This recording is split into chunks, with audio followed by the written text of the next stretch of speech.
You can see it. Excellent. I can see it, Okay. Rich. Well, thank you very much for all coming along, everybody. So I'm going to talk to you a bit about the bat side of things. It's quite an informal arrangement we've got so far with the between the Wildlife Trust and the Bat Group. But Danny and I have been talking about how we can make the Staveley Woods in general better for bats, and I've got a few ideas. So what we want to do tonight was tell you a little bit about bats and how they might use the woodlands, and then just suggest a few ideas as to how we can improve the woodlands for bats and what we might do in the kind of near future to try and help them. As I say, it's all quite in the early stages at the moment, but it's some quite exciting stuff that we could do.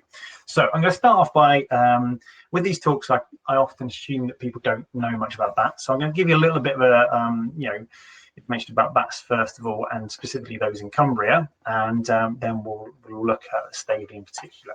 So if I can progress that. So what do we know about bats in general? Okay, so basically there are two families of bats, okay, across the world. So there's bats almost all over the world. The two families, the megabats, the fruit bats and the flying foxes, and obviously megabats basically just means big bats, and we have microbats, which basically just means small bats.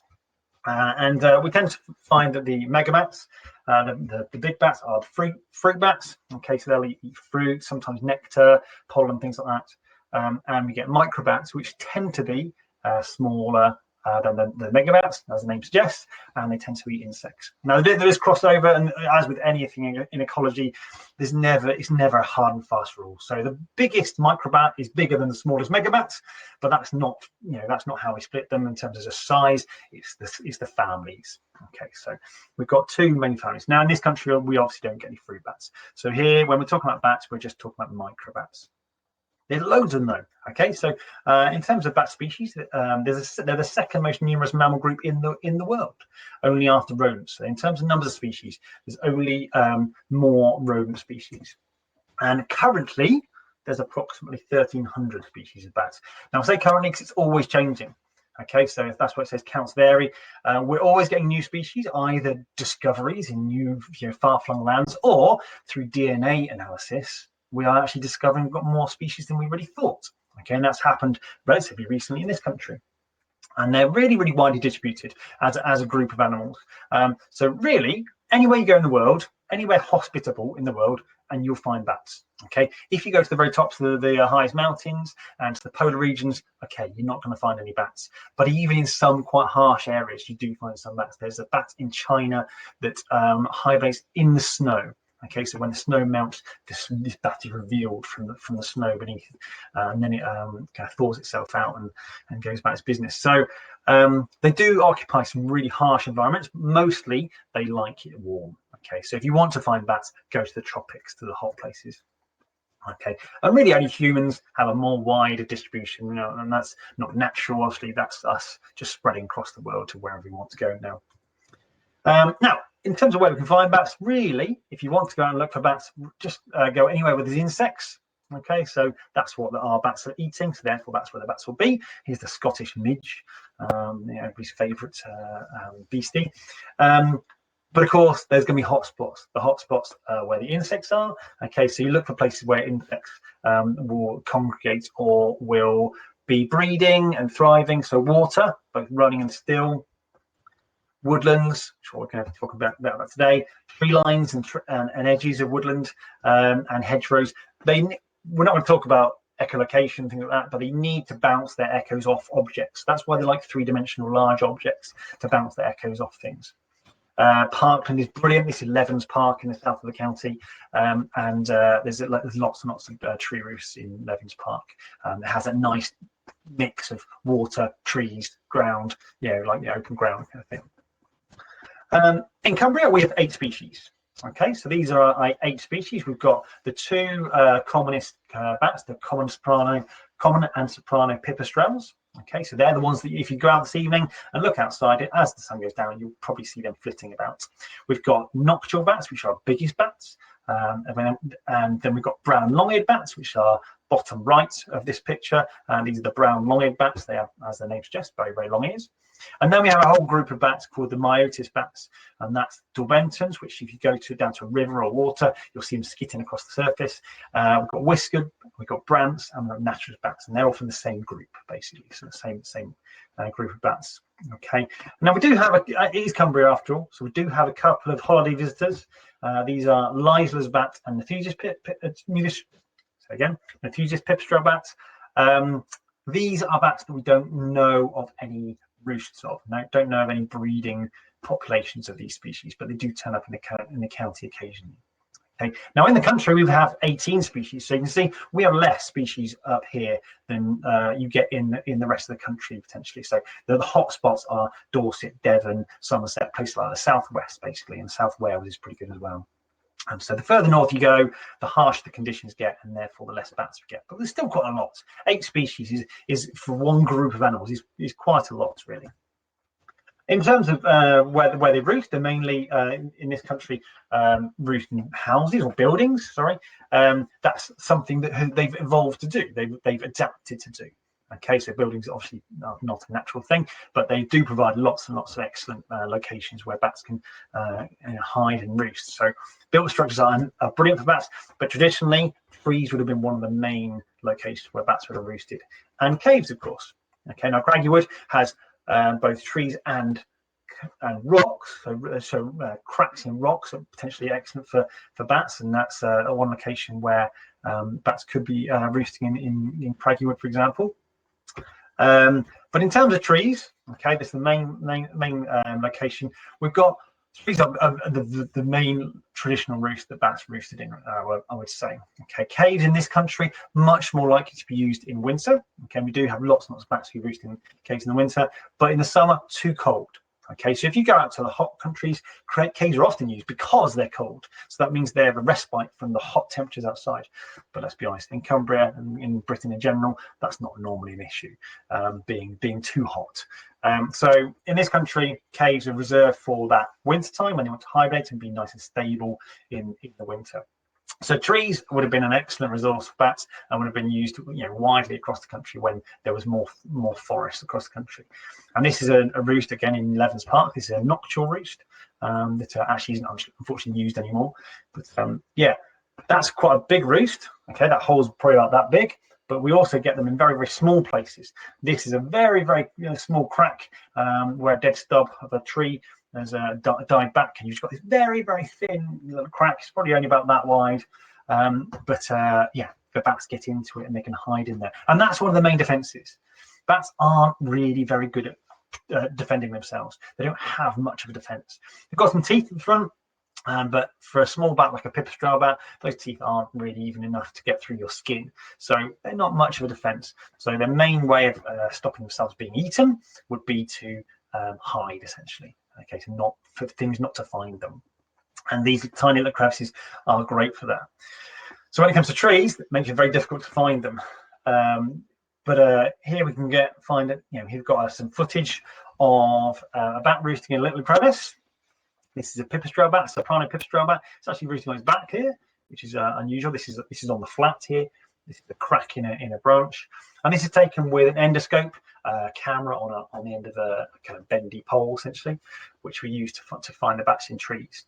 Okay, and that's just an individual bat roosting on its own, and that's quite common. Okay, in terms of the roosts that we find, we tend to find bats roosting in low numbers, more often not on their own. Basically, you can get them in large numbers. Here's a slightly bigger cavity. Here we go. So here we can get some brown live bats with some babies. Hopefully you can make out the grayer, less hairy ones. There's at least 2 there in front of the screen there. They're the babies, half-grown babies, and then you've got the adults there. And there'll probably be some more babies behind that the adults are protecting essentially from what they think is a predator, which obviously actually is just me with a camera. But these are more the exception, I suppose. These larger colonies, the lower numbers are more likely. You'll never get them in the same numbers you get in houses, though. So there's roosts in this county of bats that reach over 2,000 bats. You'll never get that number of bats in a tree, basically. Some species like this one, which is unfortunately not a bat from Cumbria. This is a Dexter's bat, which was found down in Wiltshire when I was doing some work down there. This species is exclusively a tree roosting species. Okay, so but in terms of this county, we get nocturnal bats. They're almost exclusively tree roosting species, and then we get a whole bunch of bats that just have some roosts in trees, some roosts in buildings. As I said, they can be very difficult to find. This is if I just go back, don't know if you can see my cursor. This roost is about here. There's a crack here going down the tree. A very, very small. Very, very small hole, probably only about this big, but in there was a bat, and it's whatever is 10 meters, 12 meters up the tree, so very, very difficult to see. And so finding bats can be quite tricky business, but do get them in smaller trees. Here's a very small sycamore, and in there we've got a whole bunch of naturalist bats hiding in the a very small limb, probably only about that wide, and this is head height. This is like, well, not even that, probably. This is probably about chest height off the ground. So they can turn up, and they're not always in massive, great big trees, basically. So the task often when you're looking at woodlands like the Staveley Woods is to determine where the bats might be. To live in trees, bats need features. Okay, these kind of features. Hello, Rich. Yeah. Hello. We've got a question in the side that I thought would be quite good to answer just now. Somebody asking. Oh, very good question. Anything that can eat them, really. One of the biggest predators of bats, unfortunately, these days is cats. So if you own a cat, please keep it in at dusk. Ideally, kind of keep it in as much as possible, because they can really decimate roosts. In terms of natural predators, there is bats come out when it is crepuscular, isn't it, the term? Dusk, basically. So some daytime predators will still be around. So things like sparrowhawks, corvids, so crows, seagulls, those kind of birds will often hang around a roost before they go to bed, and see if they can pick off the odd bat before they go to bed for the night. But then they have found bat bones in owl pellets, so it does happen. And then there's like the land-based predators, so rats, weasels, stoats. If their roost is too low down, could be foxes and badgers, mink, things like that. Will all basically, bats are pretty defenseless, and if something finds them, it'll eat them. So there's not much that wouldn't eat a bat if it got the opportunity. So yeah, they basically hide from everybody essentially. Any other questions to do at the moment, do you think? Okay, we'll crack on for the moment. So yeah, so basically to live in trees, bats need these features, and these aren't actually that common. If you go further south, you'll find lots more of these types of features in the trees. The trees down there are softer, essentially, so we have a shorter growing seasons, therefore our trees are harder, and that means that this decay and damage features that need to be formed to allow bats to roost in them don't happen so readily. The trees are denser, the trees are harder, more resistant to bacteria and fungi potentially, and actually there's less fungi species up north than there is down south. So therefore these damage and decay features don't form so readily, which means that the bats have got struggling to some extent to find places to roost within the woods. Now I've been involved in projects in other woods where we've walked around the woods, and a bit like, to be honest, the Staveley Woods, I've not inspected Staveley Woods in detail, but I had a wander around, and there are some places where there could be bats roosting, but then there's a lot of really nice intact trees with no features in them. And in other woods, we've put bat boxes up, and they've literally been taken up like that, really, really quickly, because the bats are there, they're feeding in the woods, but they haven't necessarily got the places to roost. And that's down to woodland management and also the age of the woodland.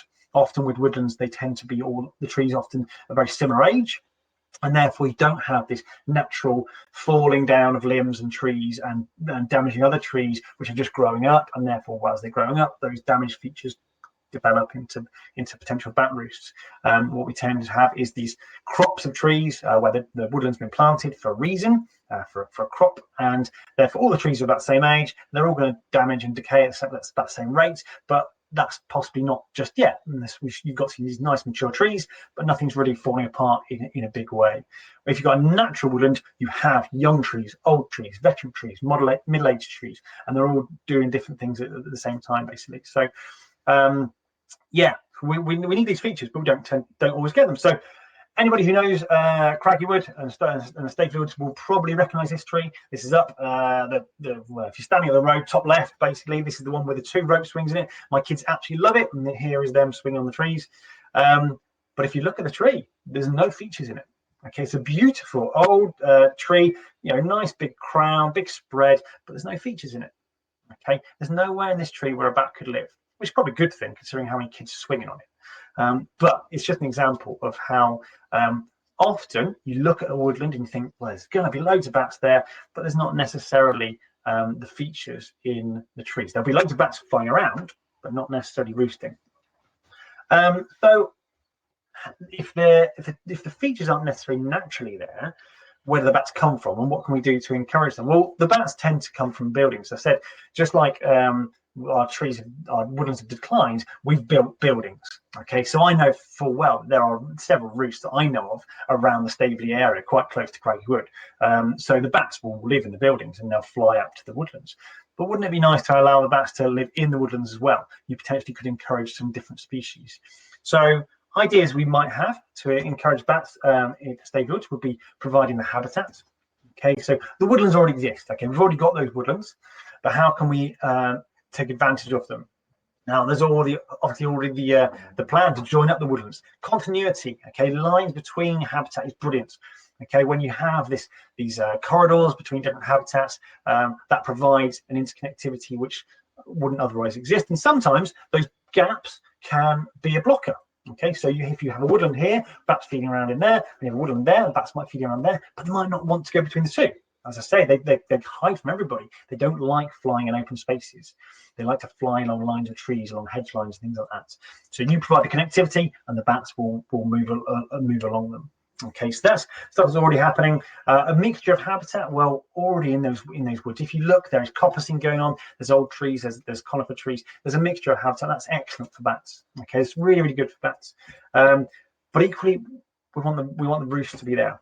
We can provide bat boxes. Really easy. Something that anybody can get involved in. Making some bat boxes. We can buy bat boxes. They tend to have longer lives if you get the commercial ones because they're designed to live a long time. But it might be equally just much fun to make them yourself and then just keep monitoring them. And then there's veteranization. This is something I'm really keen to get off the ground at Craggy Wood, Staveley Woods, is the veteranization. Okay, so if we look at, I'll give about that in a second, but if we just look at that box a second, loads of designs. These kind of designs live for a long time. Okay, this is a woodcrete box basically. So it's concrete mixed with wood chip and wood pulp kind of thing, and it creates a lighter but very thermally insulating type of box. Okay, they're great. They last for ages as long as you drop them, and the bats love them. Okay, but you can also make them. Okay, this is a box which was developed by an ex-colleague of mine called the Kent Bat Box because he works with the Kent Bat Group, and it's just they're easy. Okay, I've got kids making this box. It's just basically take one plank, you cut it in different sections, and you sandwich them together, screw it together. There you go, you've got a bat box. And this is great for pipistrelles. Pipistrelles love these boxes. So you stick them up, and the bats will take to them. And here we've got 2 sections, 2 little crevices, but you can have 3 or 4 crevices for you make it however you see fit, basically. And they do make a difference. Here we've got a little pipistrelle, little soprano pipistrelle sat in a box, if you put up a box, it's instant habitat. Okay, instant habitat for bats to live in. So it can, as I say, with this woodland, woodland near Lindale I've worked with, and we put the boxes up, and within weeks, I think the boxes were used. And I couldn't find any roosts before that, but now every time I go, there are bats in these boxes. It's great to go and see. But they do need maintaining. This is from the woodland near Lindale. This is a great box. You used to have sometimes 2 different species in the same box. Really big. I don't know what you see over it. Now that big, really big. It's technically designed to be a maternity box, but as you can see, it got damp and fell apart and fell off the tree. So yeah, you need to think about maintenance. But veteranization. Okay, slightly different. Veteranization is when you actually intentionally damage the trees. It sounds bonkers, I know. I mean, this is bonkers for bats after all, but it sounds bonkers. You would intentionally hurt a tree. And trees don't hurt in the same way as we do. They survive obviously all sorts of damage and decay. And what you can do is you can actually provide habitat, provide locations for wildlife, not just for bats. Birds will use these insects, there's all sorts of fungi which will take advantage of damaging trees. And we can actually do this to the tree, not in a way that kills it, but in a way that it will survive and continue to thrive. But in the meantime, gaps and fissures and crevices can be formed. Okay, so we are artificially damaging the trees to create the features, or we're speeding up the process potentially of because the trees will get damaged in the long term anyway. But what we're doing is speeding up the process. It does need some expertise, so it would need to be done by people with the proper expertise, basically. But if done correctly, you don't need to maintain them. Obviously, nature just does that. If the animals go into it, they'll clean it out for you, and the tree's not going to lose that limb if you do it properly. It will continue to grow and stabilize and hold on to the damaged features that you've created. So sometimes they can outlive bat boxes, but it's new. It's new stuff. It's cutting edge ecology kind of thing. Not much of this has been done so far. So we could be on the cusp of this new exciting venture, and develop some great habitat for wildlife in the meantime. So what I've done so far, I've taken these. This is a bat detector. I've taken these bat detectors out. I've put the bat detectors out around the woodlands in general, just 4 of them in various different places. And I have recorded bats to see what level of bat activity there is. And I'm pleased to say there's lots and lots of bats in the area. So we've got lots and lots of pipistrelles, both common and soprano pipistrelles. And we've got myotis bats. So I said there's a group of bats called the myotis bats. So they're very difficult to tell apart, actually, when it comes to recordings. So I've not drilled down and identified to species level yet, but we have got lots of myotis bats.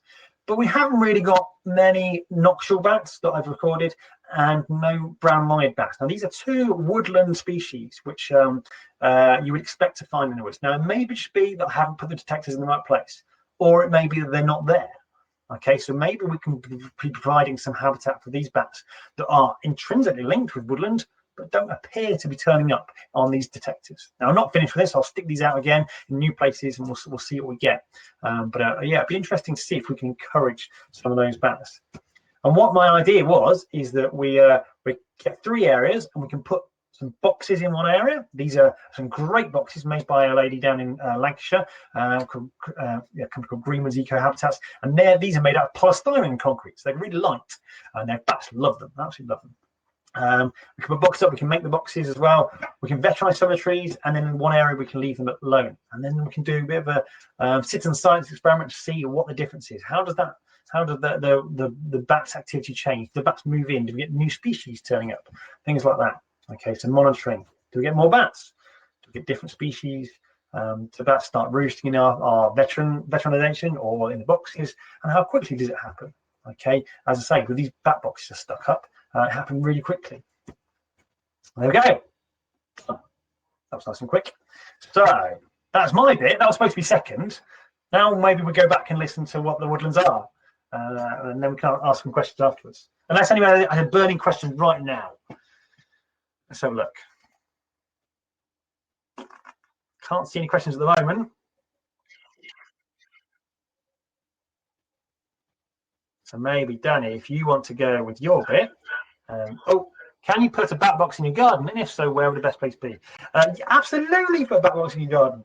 I've got 2 up in my garden at the moment. I did have 3. I have 2 in my garden at the moment. And as with all typical sod's law, I've never had any bats in them. But that doesn't mean you don't put them up. Stick them up and see what happens. In general, they like it warm. So stick it in a south-facing area where it could be nice and heated by the sun. But I would say the best thing to do is to make sure they have a nice fly-in. So bats fly in and fly out of a bat box or any roost, a bit like a swallow or a house martin. That's probably better analogy. Think of a house martin going up to its roost. it goes nest, sorry, it goes up and it kind of spools. It flies up in a kind of like a curve, and then it lands on the edge, and then when it comes out, it falls out, basically gets some speed, and then goes out. Okay, that's the same as bats do. They do exactly the same thing. So the bat box needs to be somewhere where they can do that. If you've got if you put it in a tree, you've got loads of branches underneath, well, they're not going to be able to get to it very easily, so they're probably not going to choose it. Equally, if you stick it really isolated and there's nothing around it, they're probably not going to like that, because they want to hide from predators. So they want some kind of cover, and to be able to fly out of their box and go straight to a hedge-line or a tree, somewhere where they've got some cover to hide a little bit. I mean, not dissimilar to what birds would do. But yeah, I always just say, stick a box up and see what happens. If it doesn't get used, to move it. That's what I do. So yeah, give it a go, definitely. Any tips for sighting one on your house? Well, I can just cover that link. Okay, let's save questions, or let's questions till the end, and let's let Danny come back with her talk. Is that okay for you, Danny? Yeah, I think so. I'll see if I can share it. Do I need to stop sharing? Let me stop sharing my screen. Okay, that might give you a better chance. Thank you. Oh, that looks a lot better. Much more professional than my presentation. Now I'll skip the introductions, seeing as we've already gathered who we both are, and I shall kind of just skip through it a little bit to where I was.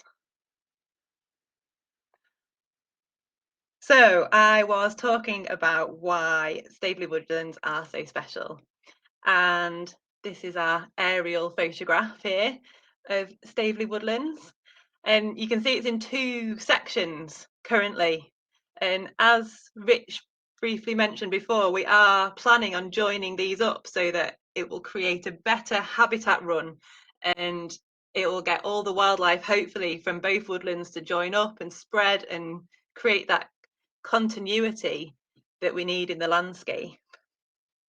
So I'm going to talk a little bit about bats, but you've probably heard it all now from Rich. Oh, these are the trees. So it's hard when I've been back to front. So the trees are very old. Throughout all our woods, we've got some really, really amazing old trees. And like Rich said, they don't have very many features on them that are good for bats at the moment. But some of these are about 300 years old. You can see the girth of this tree here is absolutely immense.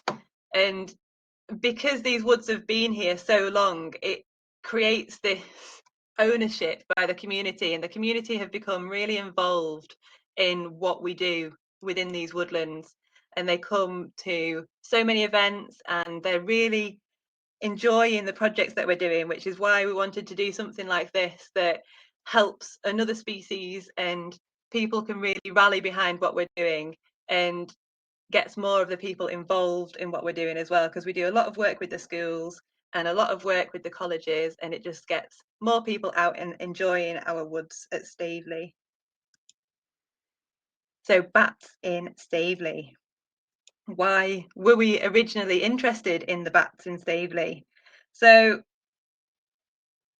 they are really good indicators of how healthy the habitat is in the area, and for me that's a really, really important factor. So they're vital to us knowing how well all the land is being managed, and with these woodlands being surrounded by farmland, it goes to show us how well the farmlands are being managed, as well as the woodlands and as well as everything all as a whole, because the bats won't be there if the bugs aren't there, and it's all a big knock-on effect. So for us, bats are really, really important, and that's why I really wanted to get Rich's help making the woodlands better for the bats. So we've already had one little bat and bird box making session, which was really, really good, and we had quite a lot of families that came out for that. And we didn't make loads, we made about 35 boxes, but it's a start on the project, and hopefully they'll go up soon and give some more habitats. I know they're wooden boxes and they might not last that long, but it's all a start, and we will look at getting different boxes and some of the ones that Rich showed that we can buy from different places, made out of different materials and different shapes, because they're all better for all different types of bats. Now this, I'm just going to pause it quickly, if it pauses. Oh, it's not even going to play. So I went out on a badger walk and I took my bat detector with me and saw so many bats in the woodlands, and this is what really spurred me into wanting to get involved with Rich in the woods. And I'm hoping if I share it in a different way and you guys turn your sound up a little bit, you'll be able to hear all the bats that I could hear.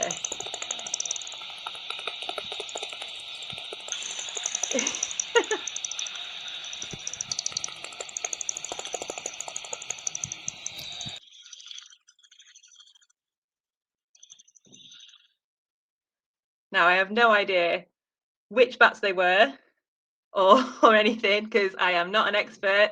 So they all at different frequencies and they make different chattery noises, and I'm sure Rich will be able to tell us more about what kind of bats they were. But for me, it just really made me feel like it was something special. Being able to sit there and listen to them like that was really good, and hopefully we'll be able to do something in the year sometime where we can invite you guys to come out and listen to the bats as well, because it is really magical experience. And that's it for my little presentation. The half of it that you got. Pipistrelle of the way. All depends on what you tune to. They're very chattery. But as to whether they're common or soprano pipistrelles, but yeah, they have that classic kind of sound on the bat detector. So yeah, fantastic.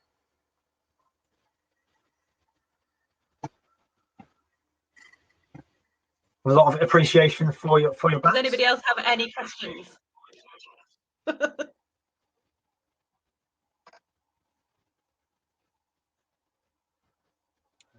Right, so no questions at the moment. It's the thing when you can't see anybody talk to people. We just sitting here waiting for something to turn up. Okay, we've got some questions here. That's good. Right, was it a bat that caused coronavirus? Well, okay. I can't say for definite. Obviously, you know, I'm not a scientist in China, but it probably was. It's very likely. It seems to be. That doesn't mean that our bat's going to carry COVID. The thing you have to remember is coronavirus is a general term. Okay, COVID-19 is the disease. Coronavirus just means it's a virus that looks like a crown. Okay, there's lots and lots of different coronaviruses. You've all probably had coronaviruses because the common cold is a coronavirus. Unfortunately, there's a lot of hidden diseases in far-flung places like jungles and tropical rainforests. And when people go into those places and remove the animals and get in contact with the animals, especially the live ones, and potentially get bitten by them or get in contact with the feces from them, there's a high chance that you're going to pick up some disease that you've not encountered before, because that was a disease that developed in a very unique location which you weren't part of until that point that you kind of built a road in there and started eating animals, and that's kind of how it happens. So yeah, it probably was a bat. It doesn't mean that bats are kind of going to persecute you and trying to give you diseases. They were probably fairly resistant to it because they'll have grown up with it, they'll have evolved with it, but we're unfortunately not, and it looks like a lot of people aren't. However, on the flip side of that, we're actually quite nervous still at the moment about giving COVID back to bats. Say back to bats. We're nervous about giving it to bats. So currently we are still on a hiatus from doing bat research when you get up close and personal with bats. We still don't do that. We haven't done it since the pandemic started, because we just need to make sure that we can't inadvertently spread a disease to the bats. Something like white nose syndrome, which if you read up on in America, is absolutely rife and is just an accidental release of fungus, which is having terrible impacts to the bat population in North America. So yeah, we've been quite keen to not spread it to them. Currently, it looks like they should be okay, but we're. Right. How can you get involved in bat box making? Danny, your question. I'll answer that one. So all the events that we run at Staveley Woodlands are advertised in the What's On guide and also on the Cumbria Wildlife Trust website on the events section. It's usually quite a few months in advance. So there's events on there from now until the end of September, and then we will advertise the next lot of events. So if you just keep an eye on them, and the next bat box making session will be on there at some point. And will it be listed as bat box making, or will it be listed as voluntary work party? It will be down as bird and bat box making in the event section rather than the Conservation Day section. Cool. Could you play that video again? Danny, you got a request for your video again. Let's see.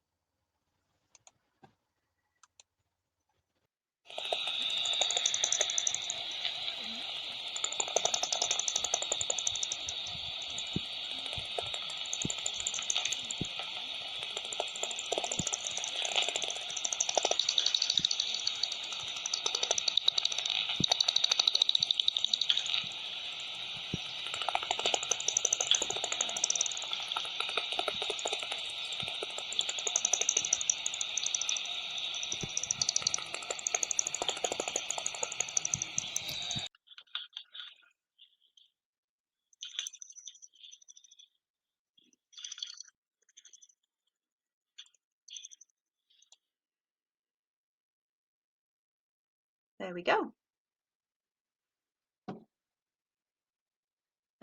What's the next question? Are local farmers keen to get involved? So we have got quite a few local farmers that are interested in planting more trees and re-establishing their hedgerows for habitat reasons. So that is all amazing ways of getting them involved in helping this project as well as other projects, because it all helps. Brilliant. Okay, somebody asked, are there different types of bat detector? Absolutely, you better believe it. Okay, we have one here. We have another one here. We have another one here. We have another one here. And another one here. And another one there. Okay, so lots of different types of bat detector. They do different things basically. The one that Danny had is one very similar to this, probably was this one. These are basic detectors that we can use just to hear bats basically. So you tune it, you can see it on the screen there. If I tune, we tune it to 45. Yeah, 45. I'm just looking at the screen. There you go. If I tuned 45 and went out, I would stand a good chance of hearing common pipistrelles because they echolocate at 45 kilohertz. This is. So this one you tune in and you listen to the bats around, and depending on where you tune to, tells you what bats you got. But we have all sorts of other ones. The ones that I showed you in this thing is this. This is like a static one, so we literally put it out. I've had these out for several weeks, well, several months actually. I think originally even at Staveley Woodlands because I just couldn't get the opportunity to go back and pick it up. And they're just waterproof, and they just sit there, and they run out of batteries eventually, and then you go and pick them up. And then you get ones like this. These are the one I use for commercial surveys. It looks tiny, but it plugs into an iPad or an iPhone.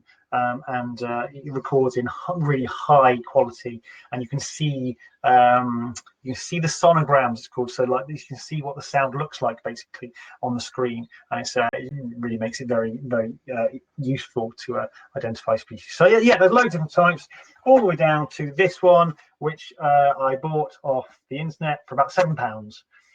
So it's a kids one, but it works just as well as this one, which is probably about £70, something like that. So 10 times cheaper, but yeah, probably not great quality. I best not drop it. Although it does look quite robust. But yeah, lots of different types. What else are we? We have a summer bat roost in our roof space. Would there be any point in putting boxes up outside? And where do bats from summer roost go to in winter? Well, it depends what you mean by, is there any point in putting up boxes outside? There's always worth putting up boxes to just create more habitat for bats. If you mean by, is there any point, as in, will the bats move from the inside to the outside? Probably not, no. they may move into the box as well. And you may find that if you've got a roost where you've got lots of bats in there, they're probably females having babies, and so therefore that's a maternity roost. You might find in the box you get the males that are associated with that population, basically.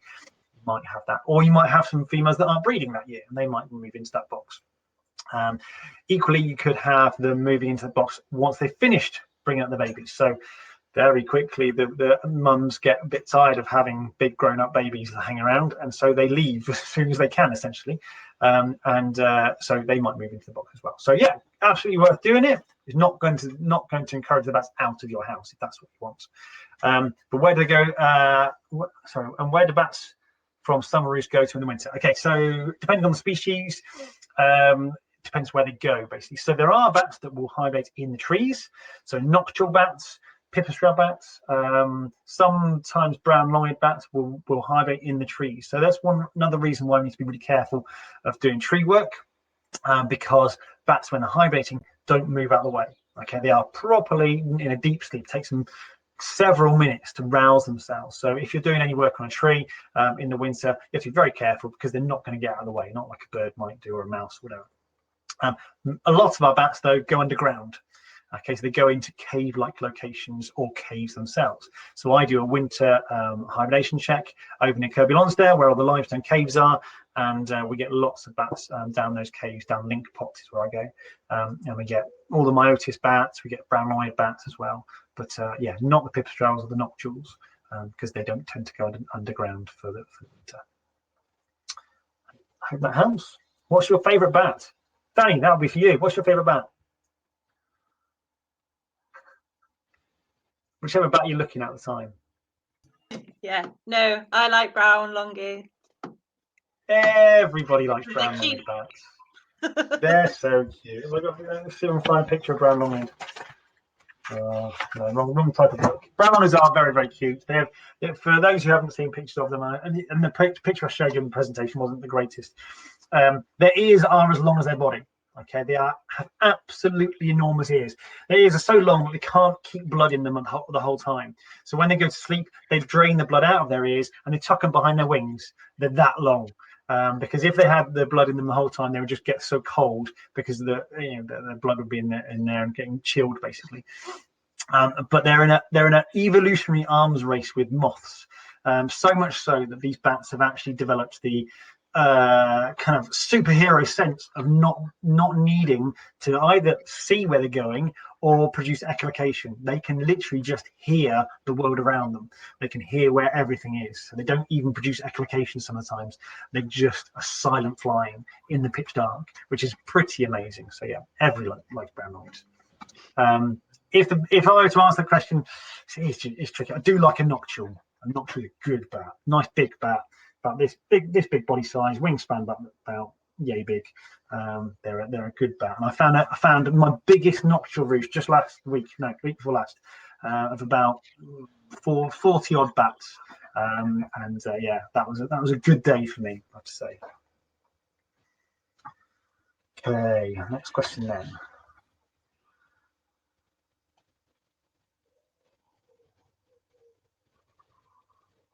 Danny, do you want to take this one about spraying in gardens?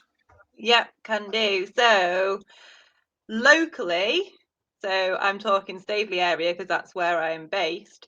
There is a lot of campaigning to make the area a lot more biodiverse. So there is already people trying to encourage no spraying and to try and encourage different ways of gardening. And there will be leaflets and things going out around the area relatively soon to try and promote this different way of doing things on a wider scale. So through the Wildlife Trust magazine and through things that we share on the social media channels, we do try and encourage different ways of gardening for people. There is also the Get Cumbria Buzzing campaign, which is further up the north end of Cumbria, but that is looking at spreading further down here. So we're trying.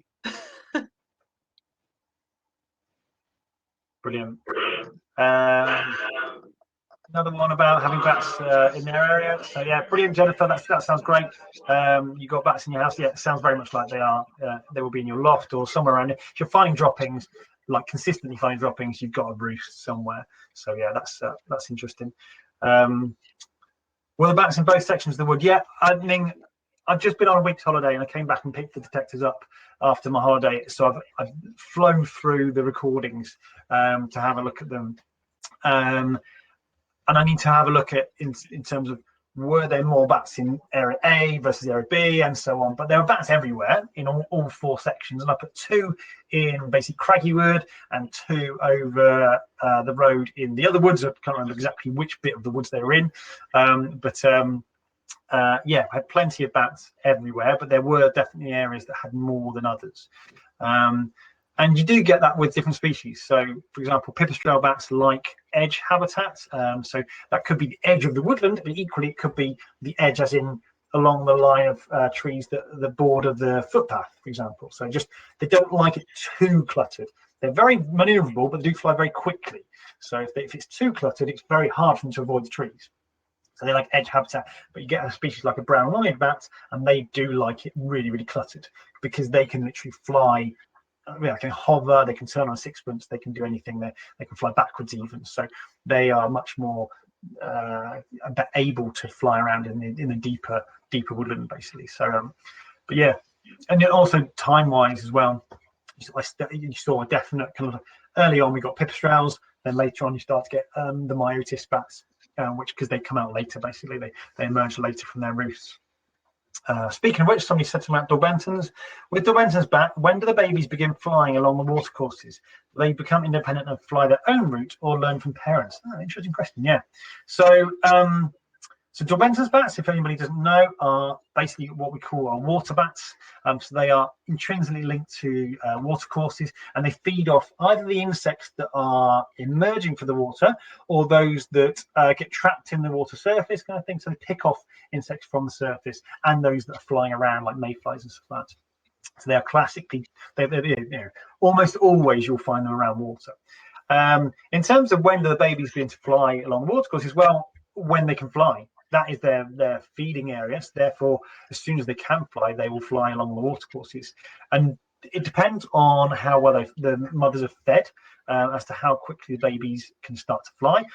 Probably the quickest they can do it is within about 4 to 6 weeks, something like that. On a bad year, it might take them slightly longer, but on a good year, they can really get through. They can develop very quickly. So obviously, if the mother's feeding well, she's producing lots of milk, and if she's producing lots of milk, the baby develops very, very quickly, basically.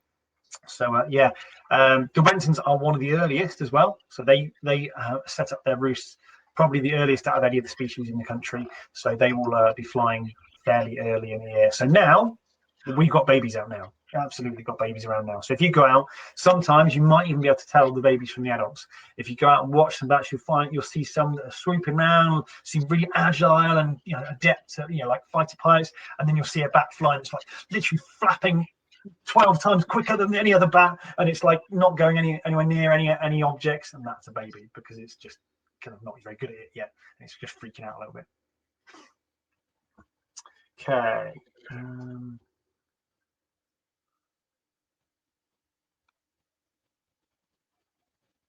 Has there been any resistance to method of new bat habitat making? Sorry, I've forgotten its name already.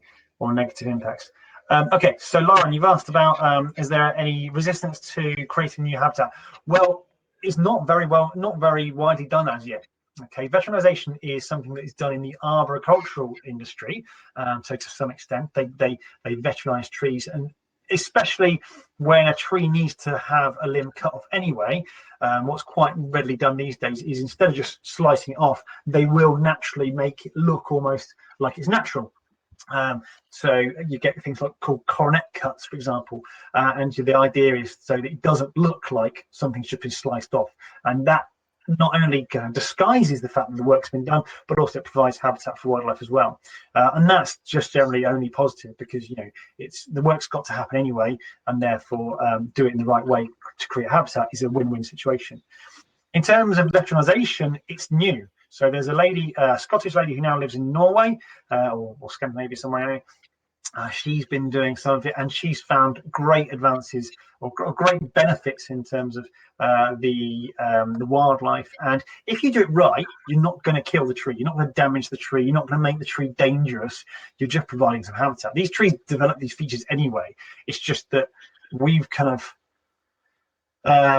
change the woodlands in a way that they're not developing them like they should do. So as I say, you should get a much more of a diversity of ages and species, so therefore they're naturally growing these features. So it's not that we'd be doing anything that doesn't normally happen, it's just that it's not happening, so therefore we're giving them a helping hand. So far, not had any response from anybody saying that it shouldn't be done. The only thing is just to do it right. If you just go hacking about a tree, then you could get it wrong, obviously.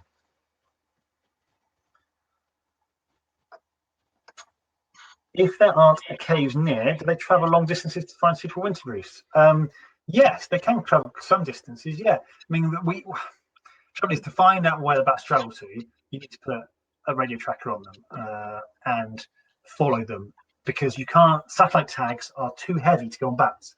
So the only tags you can put on radio tags, which if you ever watch those documentaries where you see somebody wandering around a woodland looking lost with a TV aerial on their arm, that's radio tagging. But that means you've got to keep up with the bat, and you need to know when it's going to travel to its winter roost. So far, we've never really done any tracking of bats to their winter roost. But considering where we know bats hibernate, and the lack of normal habitat around the area, so we're talking like up on the moorlands, in the limestone caves, around like the Yorkshire moorlands and the moorlands around Kirby Lonsdale. There's no real natural habitat, not great habitat anyway, that bats would be around. So these bats are moving some distance to get to these places because they are focal points for the bats. So they undergo a local migration, we call it. So it's not an actual migration. We do have one bat that migrates, that's the Enthusiast pipistrelle, and that can travel a couple of thousand miles from Latvia to Britain, for example. Yeah, a lot of the bats undergo this mini migration, this local migration, maybe from South Cumbria over to the Yorkshire limestone caves, of tens of miles as opposed to hundreds of thousands of miles.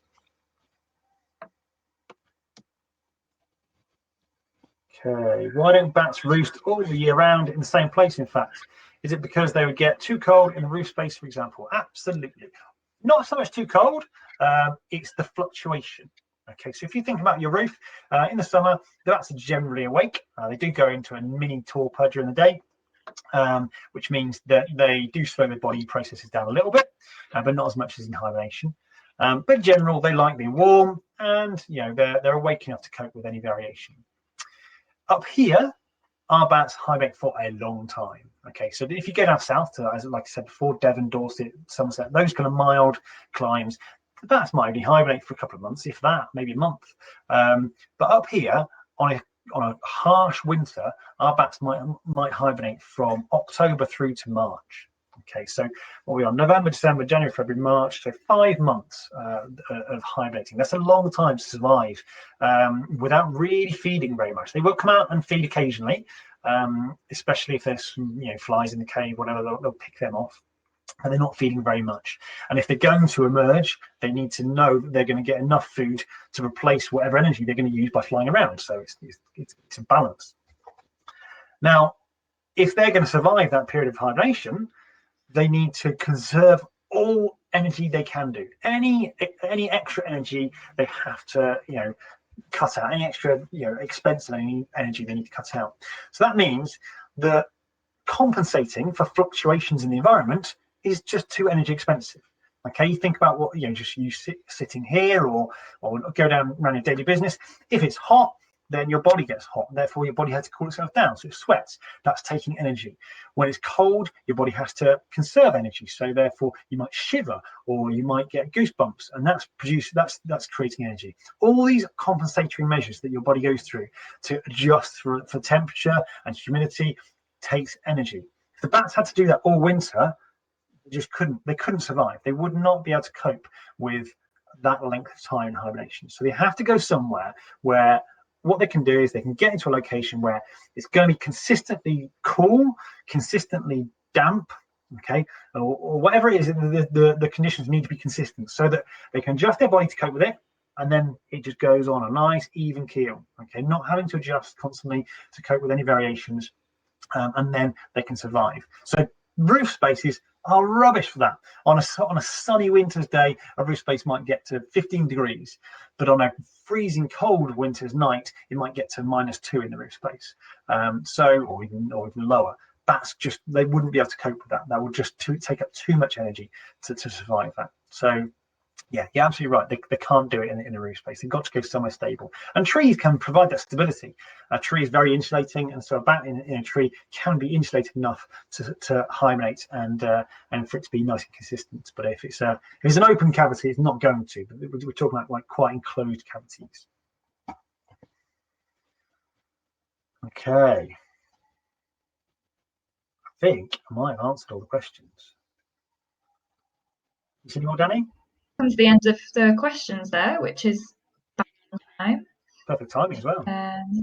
Perfect timing. So I'll say thank you very much to you, Rich and Danny, for hosting this talk with us tonight, and thanks everybody for your questions. Hope you really enjoyed. Just to say that we'll send the recording of the talk out afterwards by email, so you can watch back if there's anything that you need to see again. So bye. Thank you very much to everybody for coming, and thank you very much for Danny for inviting me along and for letting me play around with the trees, because I'm really looking forward to this. Thank you very much. Thanks, Rich, for coming in, letting us all know all your expert opinions on everything. It's been brilliant. Thank you. Pleasure. Fantastic. Thanks both.